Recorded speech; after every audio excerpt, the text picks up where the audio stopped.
Welcome to the magical world of storytelling. Today we are reading the story about the little thief in the pantry. "Mother dear," said a little mouse one day, "I think the people in our house must be very kind, don't you? They leave such nice things for us in the larder." There was a twinkle in the mother's eye as she replied, "Well, my child, no doubt they are very well in their way, but I don't think they are quite as fond of us as you seem to think. Now remember, Gray Whiskers, I have absolutely forbidden you to put your nose above the ground unless I am with you, for kind as the people are, I shouldn't be at all surprised if they tried to catch you." Gray Whiskers twitched his tail with scorn. He was quite sure he knew how to take care of himself, and he didn't mean to trot meekly after his mother's tail all his life. So, as soon as she had curled herself up for an afternoon nap, he stole away and scampered across the pantry shelves. Here was something particularly good today. A large iced cake stood far back upon the shelf, and Gray Whiskers licked his lips as he sniffed it. Across the top of the cake there were words written in pink sugar. But as Gray Whiskers could not read, he did not know that he was nibbling at little Miss Ethel's birthday cake. But he did feel a little guilty when he heard his mother calling.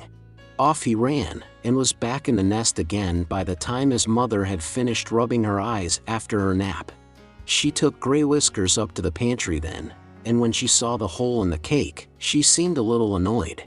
"Some mouse has evidently been here before us," she said, but of course she never guessed that it was her own little son. The next day the naughty little mouse again popped up to the pantry when his mother was asleep. But at first, he could find nothing at all to eat, though there was a most delicious smell of toasted cheese. Presently he found a dear little wooden house, and there hung the cheese, just inside it. In ran Gray Whiskers, but, oh click, went the little wooden house, and the mouse was caught fast in a trap.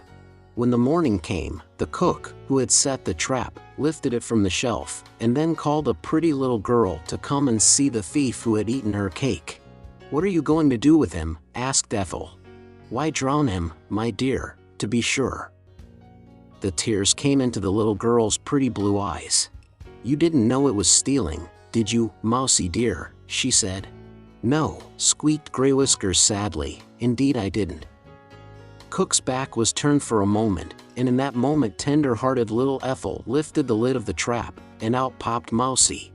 Oh, how quickly he ran home to his mother, and how she comforted and petted him until he began to forget his fright, and then she made him promise never to disobey her again, and you may be sure he never did. The end. Don't miss out on all the amazing stories we have for you. Like, subscribe, and share our videos with your friends to stay updated on the latest and greatest.